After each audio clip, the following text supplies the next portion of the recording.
Quem é, afinal de contas, o cavalo branco de Apocalipse 6? Será que é o mesmo cavalo branco do outro texto? A gente vai entender hoje comparando aqui três Bíblias de estudo. Isso mesmo. Para entender, eu vou ler o texto e vou ler três comentários de três Bíblias de estudo diferentes, que por sinal foram escolhidos por vocês. Os inscritos no canal escolhem as Bíblias que eu vou usar nesses vídeos de comparação. Vamos comparar os comentários enquanto aprendemos o texto bíblico, e aí vocês vão ter a oportunidade de dar a nota de vocês também aqui no comentário, tá? E aí você também deixa a sua opinião, quem é o cavalo branco, mas faz isso depois de ver o vídeo, que vai ser melhor, né? Vai ser mais produtivo para nós dois, tá bom? Se você gosta desse tipo de vídeo, tem um monte desse tipo de vídeo aqui no canal, comparando os comentários. Esse é só mais um, eu vou fazer outros também, o que significa que se você se inscrever no canal, você vai ter muita vantagem em relação a isso. Uma outra vantagem é ser membro do canal. Esse vídeo, antes de ser colocado ao público, foi visto pelos membros do canal também. Além de colaborar com o canal, eu deixo essa vantagem para eles, né? Então vamos pro texto. Assim, vocês escolheram essa semana três Bíblias de estudo. Bíblia de estudo NAA, Bíblia de estudo Matthew Henrique, se não me engano é a primeira vez que ela aparece nessa sessão aqui de comentando comentários, e a Bíblia de estudo Thomas Nelson, né? A Bíblia de estudo Thomas Nelson que está aqui também. Eu fotografei os comentários dele, a gente vai ver eles aqui na tela a partir de agora. Mas antes disso a gente vai entender o que está no texto, tá? E por falar em entender o que está no texto, tem um livro sobre texto e contexto, ó. Leitura e interpretação da Bíblia. Fica o convite para conhecer o meu livro. Tem vídeo sobre ele aqui no canal. É um livro sobre leitura e interpretação da Bíblia muito facilitado, muito prático, tá?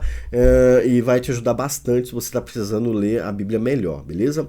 Tá muito calor aqui, então, ó, tô manchado, é calor, tá muito quente. O que significa que algumas coisas de Apocalipse já estão acontecendo agora, não é possível, né? Mas vamos lá. O texto tá aí na tela para quem tá me ouvindo, né? Olha para a tela aqui um pouquinho. São apenas 2 versos. A gente tem aqui a informação de que, havendo o cordeiro aberto um dos selos, João olhou e ouviu um dos 4 animais que dizia com uma voz de trovão. Então, Jesus abre um dos selos e ele ouve um dos 4 animais que estavam ali falando com voz de trovão, que significa autoridade para falar, tá bom? E ele fala isso com João, vem e vê, né? E quando ele olhou, ele viu um cavalo branco, ó, eis um cavalo branco, e o que estava sentado sobre o cavalo tinha um arco, e foi-lhe dado uma coroa, e saiu vitorioso e para vencer. Então é isso que ele viu aqui no cavalo branco. Depois disso, Jesus abre o segundo selo, e assim sucessivamente, né? E cada selo que ele abre, aparece um cavalo diferente no início, né? Que são 4 cavalos, e depois outros acontecimentos, mas a gente tem aqui, por exemplo, ó, o segundo selo aparece o cavalo vermelho, né? O terceiro selo aparece o cavalo, cadê? Preto, né? O cavalo preto. E o quarto selo, cadê? Cadê? O quarto selo aparece um outro cavalo amarelo nesse caso, né? E aí no quinto selo aparece outra coisa. A gente vai focar no cavalo branco. Quem é o cavalo branco? Acontece que o foco não é o cavalo branco, mas aquele que está sentado no cavalo. Diferente do restante, ó, e saiu outro cavalo vermelho que estava sentado sobre ele, foi dado que tirasse a paz na terra. Diferente desses outros cavalos, o foco do primeiro é a pessoa que está ali. Ela é vitoriosa, ela é poderosa, né? Ele saiu vitorioso, ele tem uma coroa, ele provavelmente é o rei. Já os outros cavalos demonstram o que o cavaleiro de cada cavalo provoca na terra. Entende? É isso que por isso que tem tanta dúvida, né? Então vamos ler os comentários, né? Primeiro comentário, a gente vai ler o comentário da Bíblia Thomas Nelson. E a Thomas Nelson, ela, antes de comentar, ela traz uma introdução ao texto. Nesse caso, ela vai fazer uma introdução a Apocalipse 6, de 1 a 17, que é o texto que engloba os selos, tá? Os 7 selos. Toma uma água porque, nossa, tá muito calor. Ela vai comentar o seguinte, ó. O cordeiro rompe os 7 selos do livro de modo progressivo, iniciando assim os julgamentos sobre a terra, que são compostos dos 4 cavaleiros, do versículo 1 ao 8, e os juízos cósmicos, do versículo 9 ao 17, e no versículo 8, versículo 1. né? Então ela dividiu bem aqui, achei interessante essa divisão. Esses selos são entendidos de várias maneiras. E agora ela vai mostrar como é que as diversas linhas entendem o cavalo branco, e não apenas o cavalo branco, mas os selos, tá?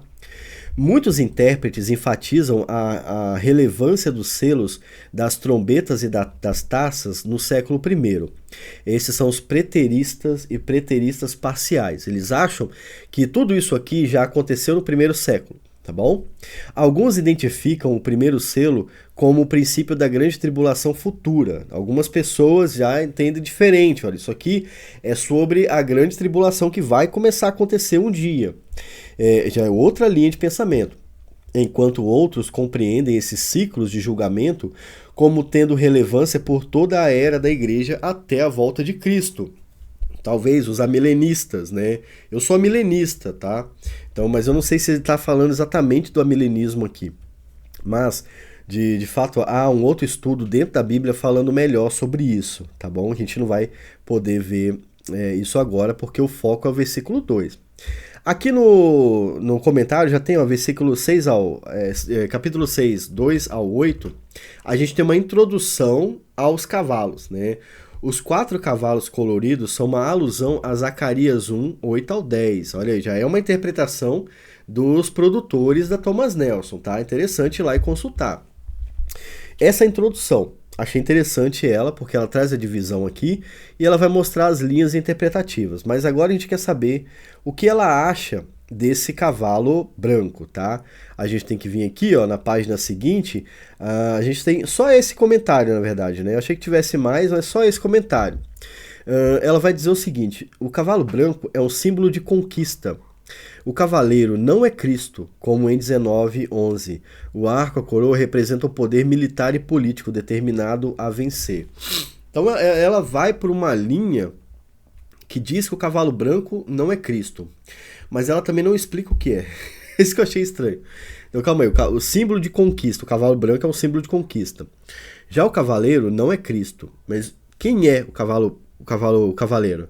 É a igreja? É o anticristo, como algumas pessoas falam? Eu acho que aqui ela deixou a desejar, né? Ela não fala quem é. E ela segue: o cavalo vermelho representa o derramamento de sangue, que é o fruto da violência. Tirar a paz, fazer com que os homens se matassem, o desejo de conquista leva à guerra e grande conflito.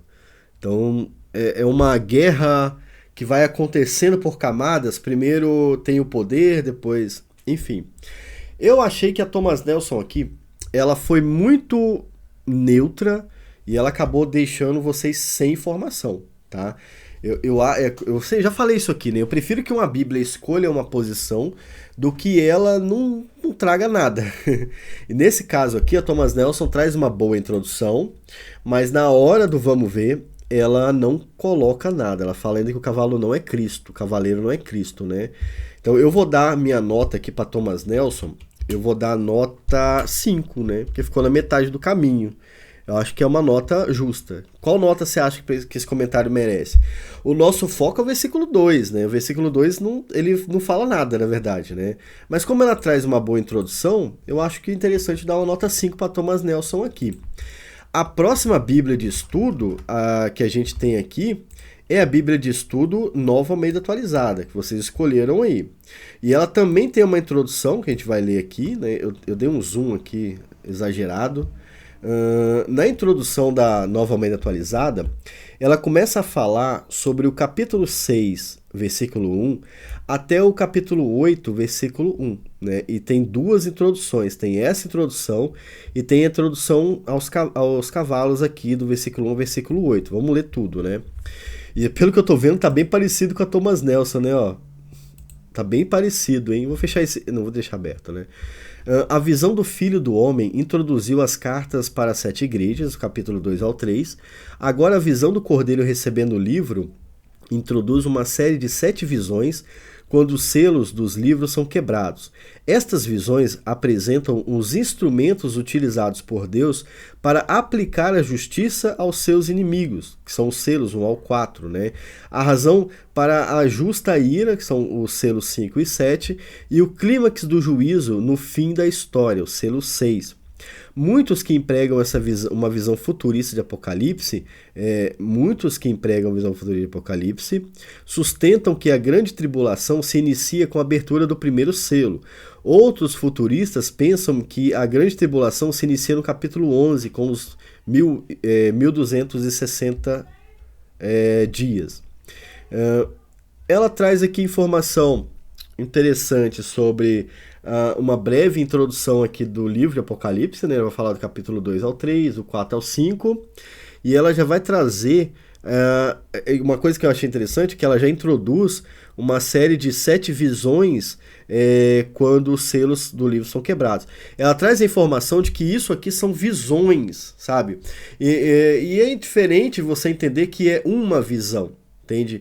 Se fosse uma visão, os acontecimentos teriam que acontecer de forma linear, mas são 7 visões, entende? Então a Nova Almeida Atualizada parece ir para o lado do amilenismo, né? Muito comum no amilenismo, falando que são 7 visões e que elas precisam ser entendidas entre si.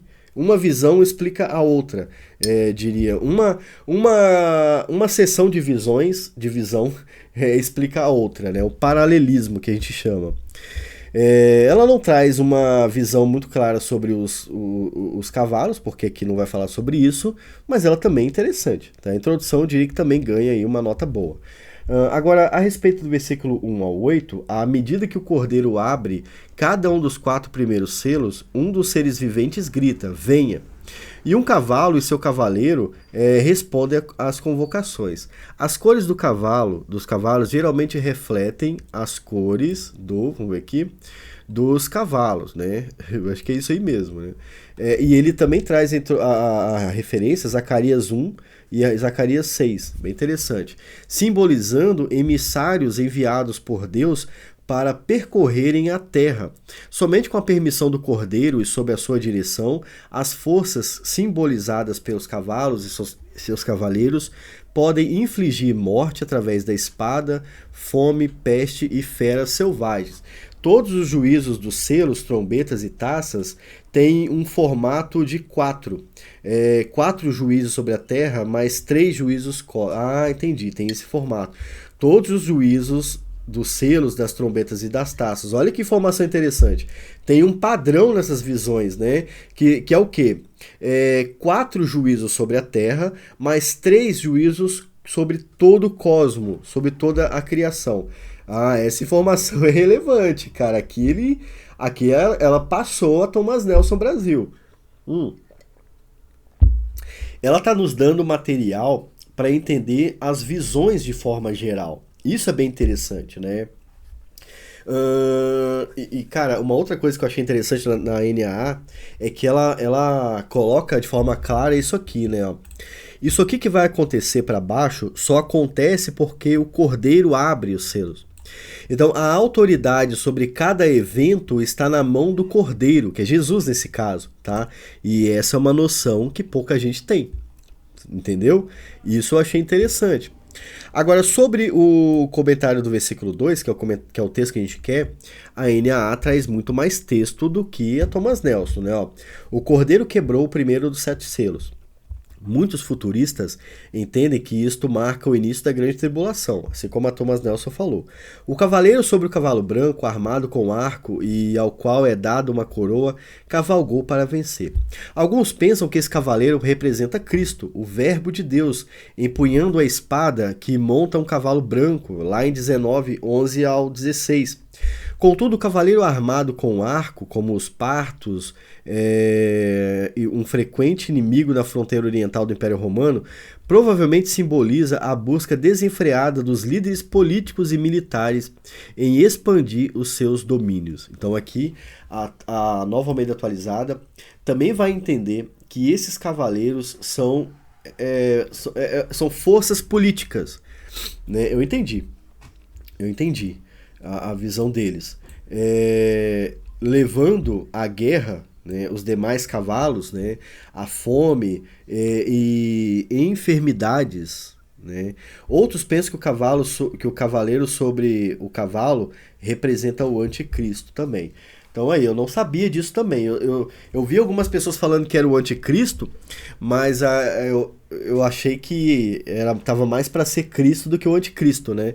E agora ela colocou também como juízo de Deus o fato dele permitir as guerras por domínio político, né? Interessante também, faz sentido. Pra mim faz sentido. Faz sentido pra você? Bota aqui nos comentários. Os comentários vão ajudando a gente. Eu gostei desse comentário aqui, tá? Gostei, achei interessante. Eu vou dar a nota. Pô, que nota essa aqui? Tem que ser uma nota alta, né? Tem que ser uma nota alta, porque ele falou muita coisa. Mesmo que eu não concorde, né? Eu acho que ele colocou muito conteúdo. Eu vou dar nota 8 pra NA. Tá? Eu tô escrevendo aqui, ó. Depois eu vou ler para vocês as notas que eu dei.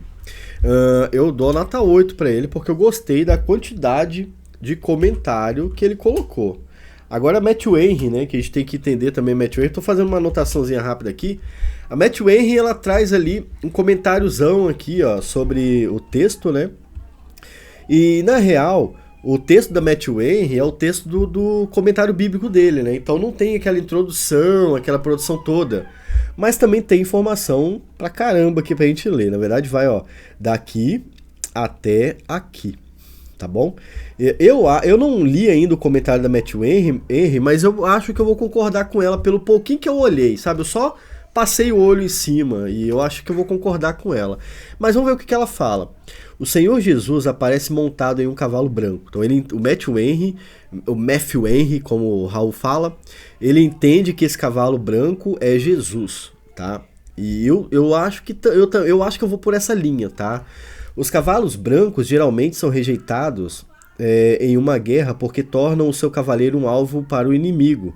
Mas o nosso Senhor Redentor tinha certeza da vitória e do glorioso triunfo, e ele cavalga sobre o cavalo branco do evangelho puro, porém desprezado com grande agilidade sobre o mundo, pelo mundo, né? Aí ele vai comentar sobre o arco. Ele tinha um arco na mão. As convicções impressas pela palavra de Deus são flechas afiadas. Olha que aplicação. Elas alcançam a distância e, embora os ministros da palavra atirem com arco ao acaso, Deus as direciona para as juntas dos arreios. Que legal, né? Tipo assim, a gente atira ao acaso. E realmente, eu não sei quem tá vendo esse vídeo, por exemplo, mas Deus direciona a flecha. Não foi o Greconato que fez um comentário parecido com esse? Quem lembra do comentário, bota aqui nos comentários. Esse arco na mão de Cristo habita na força e, como o de Jonatas, nunca retorna vazio. E aí ele vai comentar sobre foi-lhe dado uma coroa, né? Isso é entupido. Todos os que recebem o evangelho têm que receber a Cristo como rei e precisam ser seus súditos, leais e obedientes. Ele será glorificado no sucesso do evangelho. Quando Cristo saía para a guerra, alguém poderia pensar que um capacete seria mais apropriado do que uma coroa, mas uma coroa lhe é dada como sinal de emblema da vitória. Tipo assim, ele já venceu, então ele sai já com a coroa da vitória, né? E saiu vitorioso e para vencer. Caramba, agora um monte de gente fazendo barulho ali. Eu espantei os cachorros, veio as pessoas, né? É difícil gravar vídeo aqui, tá? Enquanto a igreja continuar militante, Cristo estará conquistando. Os homens continuam se opondo e Cristo continua conquistando. Ele vence os seus inimigos usando o seu povo. Os pecados do povo são os seus inimigos e de Cristo. Quanto Cristo chega com poder na alma do povo, ele começa a conquistar seus inimigos. Aqui é quando Cristo, né? Mas tá um T pelo jeito, né? Ele continua conquistando na obra progressiva da santificação até que alcance a completa vitória para nós. E ele conquista os seus inimigos no mundo, os homens ímpios, trazendo alguns aos seus pés e outros fazendo-os de seu escabelo, vencendo literalmente, né? Quaisquer que sejam as convicções e revoluções que aconteçam nos estados e reinos do mundo, o reino de Cristo está estabelecido e ampliado apesar de qualquer oposição. A obra de Cristo não é feita toda de uma vez. Imaginamos que quando o evangelho sai, e deveria sair arrastando o mundo após si, mas ele geralmente encontra oposição e anda devagarzinho, entretanto Cristo fará a sua obra eficazmente em sua própria hora e maneira. Comentário gigante do Matthew Henry, né? Mas eu achei interessante aqui que ele fala que é Jesus, né? E ele faz aplicações, né? Parece ser um sermão. E cara, achei interessante também. Ele não traz introdução, ele não traz o conteúdo, digamos que teológico, ele já traz as aplicações, né? Hum. E eu gostei mais desse comentário, apesar de ter que admitir que ele não traz tanta informação como a NAA trouxe. Mas ele faz uma aplicação que, para mim, faz mais sentido. Né? Eu não sei para vocês. Eu vou igualar a nota dele à nota da NAA, que foi um comentário que eu gostei, apesar de não concordar. Né? E esse aqui, ele tem menos informações, mas eu gostei mais do que da NAA. E eu vou falar por que eu acredito que esse cavalo branco está mais para ser Cristo do que o anticristo, tá? Vocês repararam que na NAA a gente tem uma evolução, né? uma coisa progressiva a respeito dos cavalos. Tipo assim, o primeiro cavalo, ele abre caminho para o segundo cavalo. Né? Então o primeiro vem, o que faz muito sentido também, faz sentido, não dá para negar. A gente vem primeiro com o desejo de conquistar, e isso abre espaço para as guerras, para a fome, para a destruição e tudo mais. Porém, no texto bíblico, nós não temos uma sucessão com base na ação do cavalo, entendeu? Do cavaleiro. O segundo cavaleiro não depende do primeiro no texto bíblico, mas depende de Jesus abrindo os selos, né? Então, por isso que eu acho que o que nós temos aqui é uma história da redenção. Primeiro veio o Cristo, né? E ele saiu para vencer. E saiu vitorioso, ele já venceu, Cristo já venceu. Só que o mundo rejeitou Cristo, os judeus rejeitaram Cristo. E por isso eles começaram a ser castigados por Deus. E não só os primeiros judeus e aquele povo lá do primeiro século, mas de lá até agora eles estão sendo castigados por Deus. As coisas estão ficando mais difíceis para quem despreza Deus. Porque para quem crê em Jesus, Deus sustenta. Entendeu? Deus sustenta aqueles que creem, mas aqueles que desprezam vão passando por esses juízos de Deus. O primeiro juízo talvez seja esse: Jesus venceu. Diferente do que todos esperavam, Jesus venceu. Diferente do que o povo judeu esperava, dos fariseus, os mestres da lei, diferente do que esses caras achavam, ele saiu da batalha vitorioso. Então, talvez isso combine mais com a história da igreja. Jesus venceu, a igreja venceu por causa de Jesus. Por isso somos vitoriosos com Jesus, né? Mas a outra interpretação também faz muito sentido, né? Que ele começa a castigar primeiro ali. Só que na minha opinião, é Jesus aqui. Eu concordo com o Matthew Henry nesse caso. Mas eu igualo o comentário dele ao comentário da Nova Almeida Atualizada. Aqui é cosmovisões, né? Todo mundo vai ter uma interpretação diferente. Então não tem problema, né? Mas na minha opinião, a Thomas Nelson Brasil, ela ganhou uma nota 5, tá? Com esse comentário por causa dessa introdução. A Nova Almeida Atualizada ganhou uma nota 8 por causa da introdução e do comentário por si mesmo que eu discorde da visão dela, mas foi o comentário completo. E a Matthew Henry não trouxe tanto conteúdo a respeito da interpretação das visões, né? Mas trouxe uma visão interessante sobre Jesus. Eu dou a nota 8 também para igualar a Nova Almeida Atualizada. Particularmente, eu daria nota 10 para Matthew Henry, mas eu vou igualar porque eu sei que é uma quantidade muito grande de informações e de opiniões, né? E agora eu quero saber de você. Quem é o cavalo branco? Uma coisa que, na minha opinião, não é a besta. Não é a besta. Apesar de que, em certo sentido, ela possa ter essa vitória. Mas, na minha opinião, não é a besta. Eu ficaria entre Jesus e esse desejo dos povos de forma política e tudo mais, né, que provoca guerra. Mas ainda entre essas duas opções, eu diria que é Jesus, tá bom? Caramba, que legal esse texto, esse vídeo, né? A gente falou sobre várias coisas a respeito de Apocalipse, entendemos um pouco das visões de forma geral, E agora cada um vai ter que responder aqui embaixo o que vocês acharam. Eu vou acompanhar as notas de vocês. E aí, qual o próximo tema também? O que vocês querem ver aqui no canal pra gente comparar os comentários? Bota aqui nos comentários, tá? Além disso, veja os outros vídeos comparando comentários, porque tem um monte de tema. Talvez o tema que você está procurando já tenha vídeo aqui no canal. Vou ficando por aqui. Fiquem com Deus. Até o próximo. Tchau.